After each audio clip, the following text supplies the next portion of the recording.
guys, I just want to say, first of all, thank you for 3.5k views on this video. If you enjoyed that video, go ahead and like this video, comment under this video. It really does help me in the algorithm. You guys, I'm never going to ask you guys for money. I just want you guys to like and comment and subscribe. Thank you. I would literally be so eternally grateful. I'll be using some notes. I have quite a bit of notes this time. So let's get into it. Let's start with fashion, right? So I really do predict that this is going to be the death of resellers, or at the very least, it's going to kill a majority of these resellers that we see out here on the market. The resellers market has become literally insane. It's gotten to the point where average people can't get things that once cost $100 and $200, $300 anymore. I also think that with the rise of streetwear fashion, with the rise of thrifting becoming popular and vintage and all this other stuff, that is what allowed the reseller market to boom. I personally have never bought anything resale, just simply because I don't understand that concept of spending $35 on a shirt that I know you thrifted, Like, you thrifted that shirt. I could go thrift that shirt myself. Like, the only way it could ever make sense to me that someone would buy something that they could thrift themselves is if they don't live in an area where they don't really have thrift stores. Other than that, I don't understand the appeal. Like, you're literally selling clothes that you yourself know costs a penny of a fraction to what you actually paid for it. That is highway robbery, ma'am. And I remember going to thrift stores and you could tell which one of these girls were coming in, and guys too, who were just there to resell, because they have this like nervous energy. They're just trying to get through. It's like a machine, and it's like, it makes you anxious too, because you're like seeing them and you're like, damn, I gotta get through these racks before they take everything and then resell it for $65. Like, I'm not trying to do that. Like, I'm not trying to play these games with y'all. Sorry. By the way, I'm drinking an iced chai latte. I made this myself. And that also goes back to a lot of what I'm going to be talking about in this video about how this recession is going to be changing everything. I think it's obvious that when a recession happens, or when any kind of economic depression happens, people are less likely to spend money on things that they once were before. That they become much more likely to just do things themselves. People become a lot more resourceful. And for me, if I'm being honest, the things that I have decided I am no longer spending money on, if I'm really being real, coffee. I refuse to give these people $4, $5, $6 for a coffee that I can make myself. I refuse to go get my lashes done. Listen, gotta do the hand. I refuse to give these lash girlies my time, my energy, and the risk of becoming permanently blind. I am not trying to be Daredevil out this bitch. So no, I don't give these motherfuckers none of my money. Sorry. Same thing with nails. You can't see it, but in the corner, I got my whole gel kit, and I do my nails myself when I choose to. But I refuse to give these girls any of my money. And I think a lot of us are getting to that point where we're like, yo, y'all, we gave y'all our business and y'all dragged it.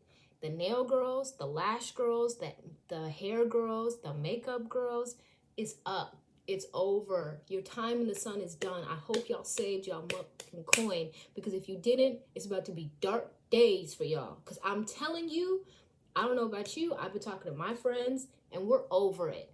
Listen, you see this? We're not doing lace fronts anymore. We over it. And that brings me to my next point.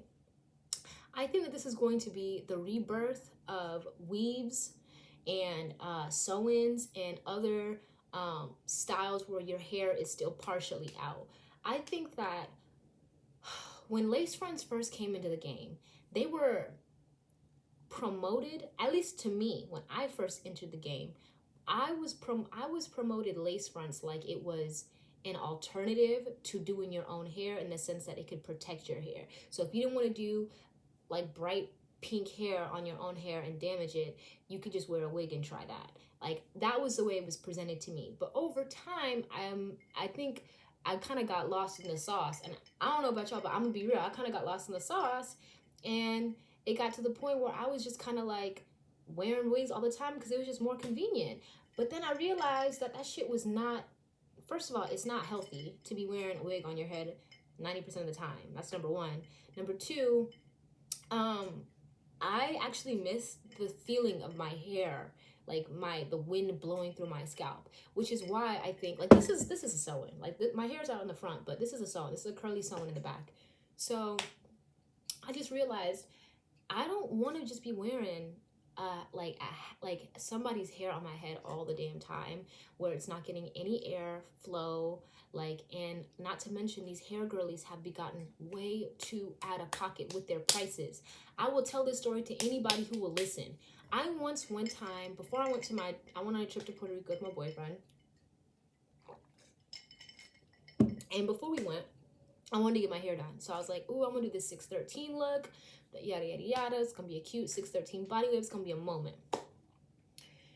So we went, and I ended up booking with this celebrity stylist who had worked with like Dream Doll and some other girls. Like, so like, it's like low, like mid-tier reality TV star / rapper celebrity, okay?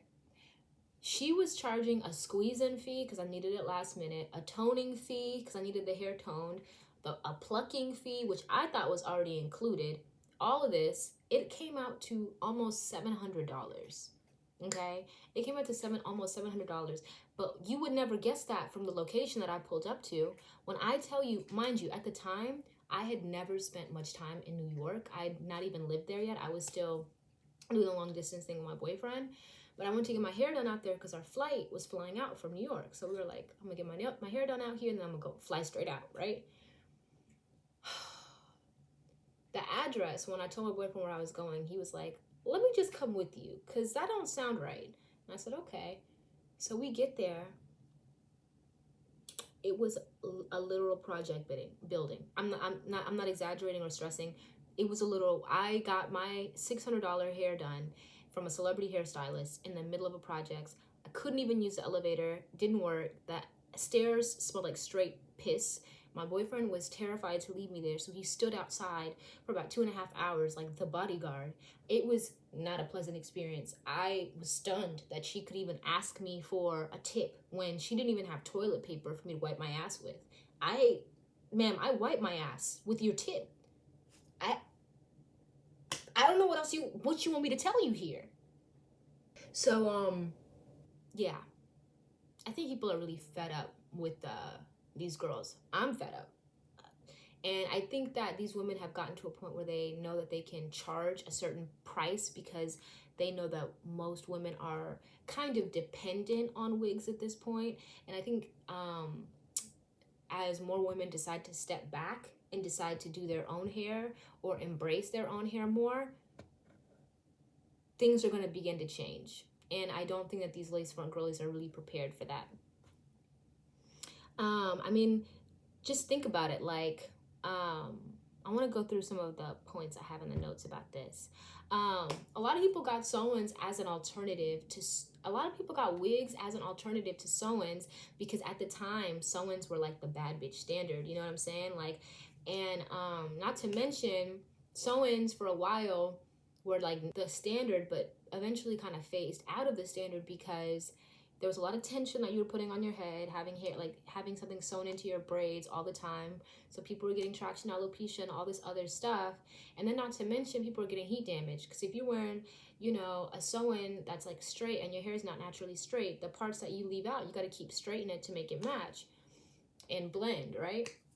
Which is why I love getting a curly sew-in because it's like, it looks just like my hair. It blends right in and I feel totally like at ease with it. I don't really have to do too much. I just moisturize it and take care of it like it's my own. And that's the way it should be, I think. And I think that more Black women are going to start embracing looking at extensions as something that should look like your own hair texture, not something that looks like it's not even your hair. And usually in economics, when something becomes over inflated in price, the demand drops, which means the price will eventually drop. And not to mention, certain hairstyles, especially in the Black community, they're tied to certain aesthetics. So like when lace fronts were like the hottest thing in the game, having a sew-in in the middle of the lace front era meant you were like outdated. Like you were like an old head, like you were somebody auntie, you know what I'm saying? But I'm telling you, the way things are going, we're gonna start seeing the girls who are still wearing the lace fronts are gonna start seeming outdated compared to the girls who embrace their natural hair and start embracing like wearing like natural styles in general. I mean, I remember when I remember when people started saying that like getting a sew-in was like the natural, like a part of the natural movement. Like that was never the case until recently, because now we've removed so far with the wigs where people aren't even wearing their natural hair out at all, that like wearing a part of your natural hair has been considered like natural. I don't know. Just my 2 cents. Going back to resellers, I think another reason why resellers are going to die out is because they made a lot of their money because people were sitting at home during the pandemic and they were just buying lots of clothes. I think now people are slowing down on their spending, and I think that, like I said, when recessions hit, the idea of overly trendy items being like a thing stops becoming a thing. So like, you know how every season there's like a few items that everybody wants, right? Like that specific Balenciaga bag, or that specific like, you know, Yeezy sneaker, or whatever the case may be, right? During times of recession, those things stop being a thing. Or whatever trendy item does become the standard, they're a lot cheaper. Like when the 06-07 recession hit, the trendiest items you could have were things like an Abercrombie and Fitch shirt, or like a $200 pair of like Dunks or something like that. It was a lot cheaper to flex during the recession than it is in times of, you know, wealth and prosperity. So we're going to start seeing that the things that people value as far as flexing are going to start to change, and they're going to start to drop dramatically. And that's going to affect a lot of these resellers who are dependent on artificial value. And that is also tied to bots. And that also ties into the next thing that I wanted to say, that tech is overinflated right now. We're seeing this right now, especially with the way Meta, Facebook, that's their new name because they're trying to enter the metaverse and everything else, how it's been failing. I mean, Instagram, so to break it down, Meta is Mark Zuckerberg's new venture for tech as far as social media. He thinks that the next big bet for social media is making it all virtual, where you're wearing goggles and you can still interact with people but with goggles, which I guess sounds very interesting. But he's making this gamble, and a lot of business analysts have said this. A lot of the gamble that he's making on Meta working is because he has mismanaged Facebook and Instagram and Snapchat so poorly and run them all into the ground that he needs Meta to work, because if it doesn't work, he's going to collapse.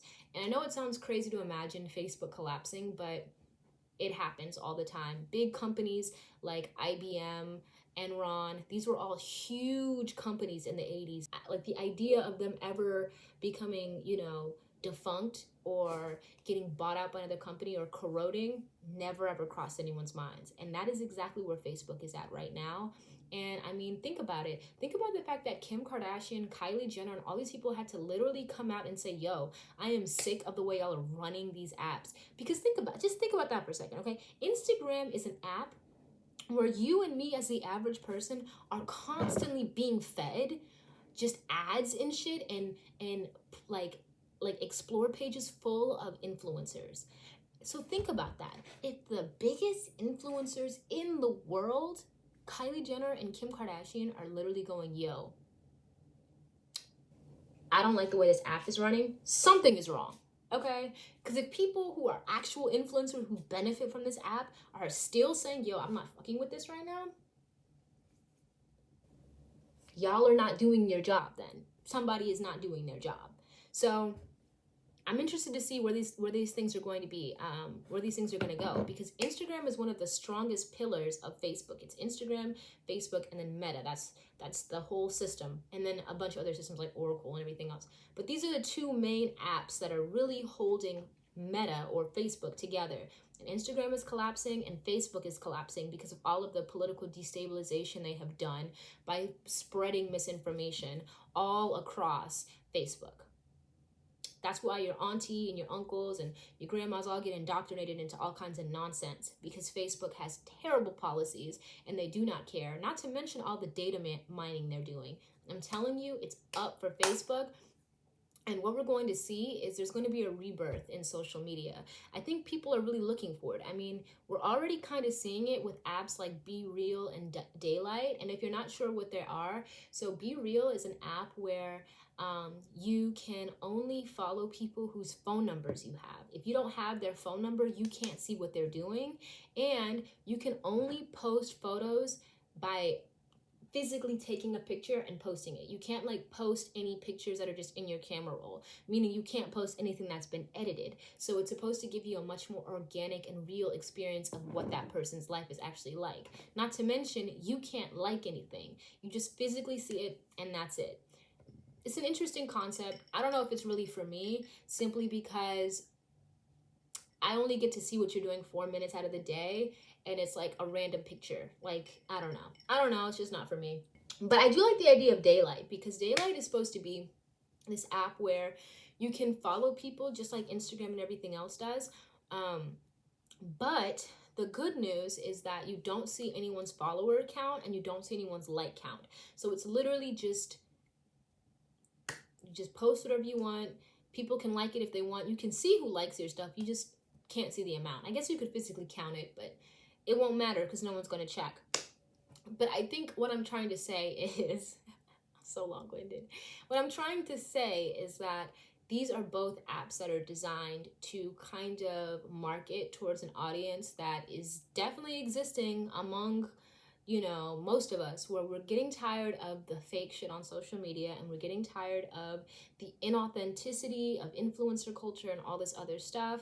And we just want an app where we can see what other people are doing and it doesn't feel like pressure, like we have to dress up in our best outfit and get to the coolest location and get the right shot. You know how annoying and stressful it is when you just want to go out and have a good time and you have a cute outfit on and you're just thinking to yourself, I don't know about y'all, but I have this all the time where I'll be wearing a cute outfit and I'm like, damn, I have to get a good photo in this. And then you try to get a good photo in it and none of the photos come out right. That is so stressful. It's enough to make you want to like.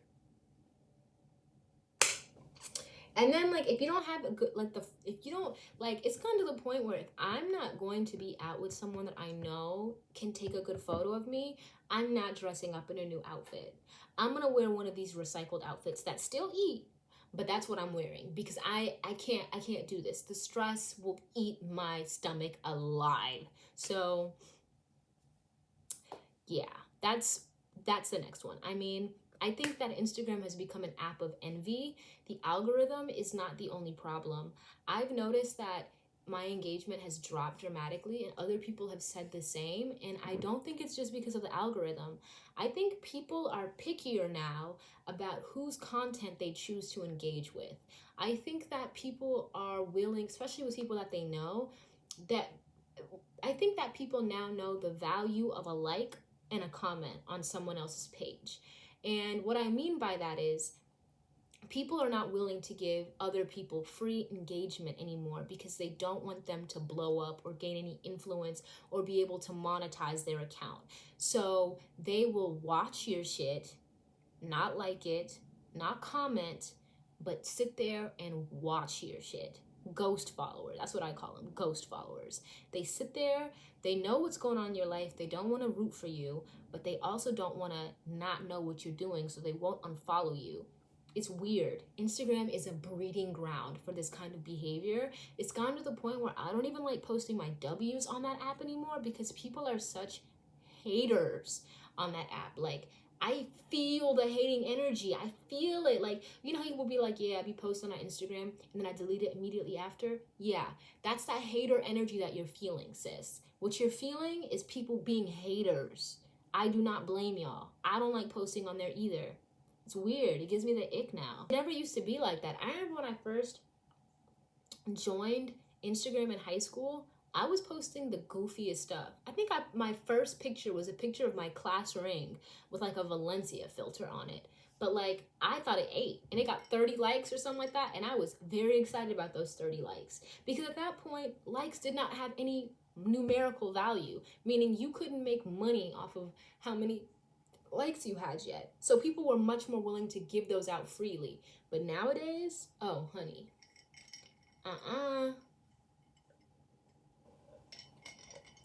I've always wanted a gap between my teeth. Wouldn't that be cute? I don't know. I'm talking out my ass. Okay, and the final part of part 2 is about rock music. So I think that we're going to see a rebirth of rock music only after gangster rap music has become dry and stale. And here's why I say that. A big part of why rock music kind of fell apart and why it became less relevant, especially after the 90s, is because in the 90s, rap music was still a very, very small genre, right? And it was still very niche to just Black people, specifically Black people who lived on the East Coast and on the West Coast. So as a result of that, rock was still the music of the rebel. Every generation of teenagers has a rebellious spirit, right? Anti-establishment, whatever the case may be, because you're challenging the world that's around you, because you're trying to find your place in it. So there's always going to be one genre of music that people attach themselves to, that is the music of rebellion, the music of counterculture, and all of that. And rock music was that from about the 50s until Nirvana.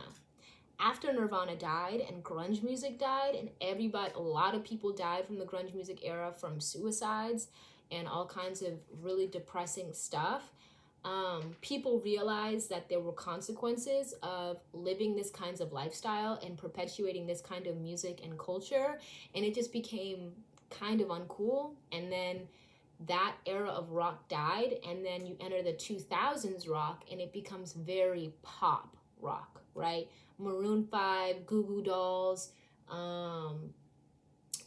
Coldplay, like very, very pop rock, very commercial rock that you can get comfortable playing around your children. And then you enter the 2010s, and then you start to get even more commercial rock bands like Imagine Dragons, AWOL Nation, 21 Pilots, very, very commercial bands that don't really have a lot of substance when you actually think about what they stand for, what they actually believe in, what they actually talk about, their subject matter, so on and so forth.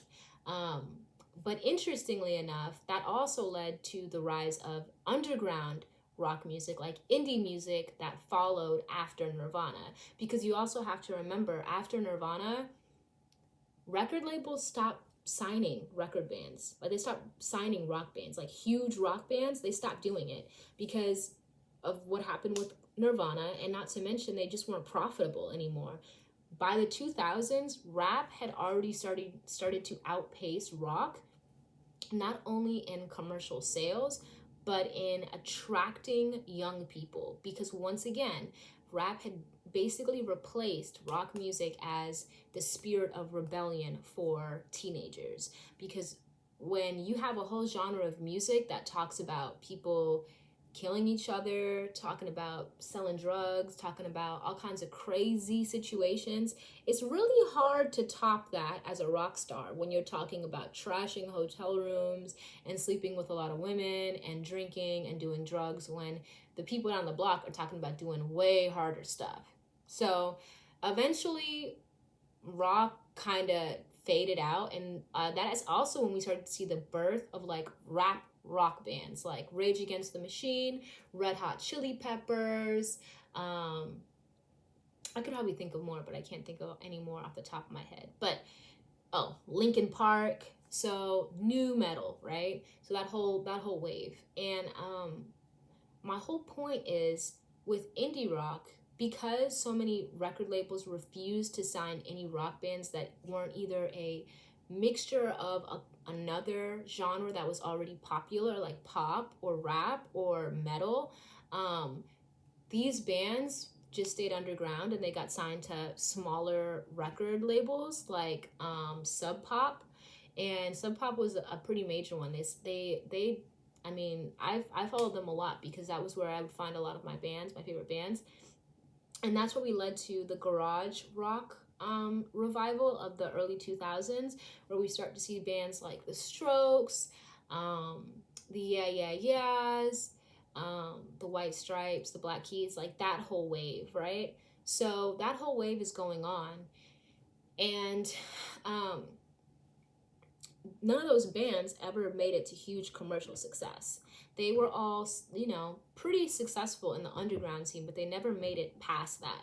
And I think now, as as rap has outpaced rock completely by the mid 2010s, I think now that we're in the 2020s, the real conversation is now that gangster rap is kind of entering the same cycle that grunge entered in the 90s, meaning most of the people who were huge stars of that genre either dying, going to prison, or being in very unfortunate circumstances, is going to lead to a rebirth of rock music being the cool thing as far as rebellious music. But I think one thing is going to change. I think that in order for rock music to be reborn and be the music of the rebellion for the next generation, it can't be mostly white men. It can't even be mostly white. It's going to be a new wave of rock that's going to have a lot more different infusions and influences from the people of color that are going to take up those spaces. So I feel like we're going to start seeing like infusions, like people that sound like Santa Gold, people who sound like MIA, people who sound like even Pink Pantheress. Like, you can say Pink Pantheress isn't rock at all, but you could easily say that she's synth pop. And synth music has always had very strong ties to rock music, and I think that we're going to start seeing a lot of that morph into rock music, but with black and brown faces. But yeah, those are my predictions. Let me know what you guys think. Let me know if you guys have any of your own predictions or anything that you want me to predict, because I might do a part 3. So yeah. And I'm also going to be doing another video on I'm also going to be doing another video on a review of Bodies, Bodies, Bodies, which I just saw. And I just have a couple of thoughts, so I think I'm going to do that pretty soon. So look out for that. And then finally, I just want to say again, thank you for getting me to 3.5k views. I mean, that's amazing. I only have like 170 subscribers. I'm rounding up. And that's thanks, guys. I really do appreciate that. And if you really enjoyed, if you enjoyed this video, please like, share it, subscribe. You don't even gotta share it, because you know how annoying it is to share a link to something and people don't watch it. Don't even worry about that. Just like it and throw me a comment, okay? Just like the video and throw me a comment, because it'll help me in the algorithm. And at the end of the day, this whole account, the whole purpose of it for me is I want to build my audience so that way one day I can make my first movie and I can use the revenue from this account to make my first movie. I don't want to have to rely on a studio and have their influence and their hands in it. I want to make the movie myself, and I want you guys all to be in the process. So thank you. Please, thank you so much.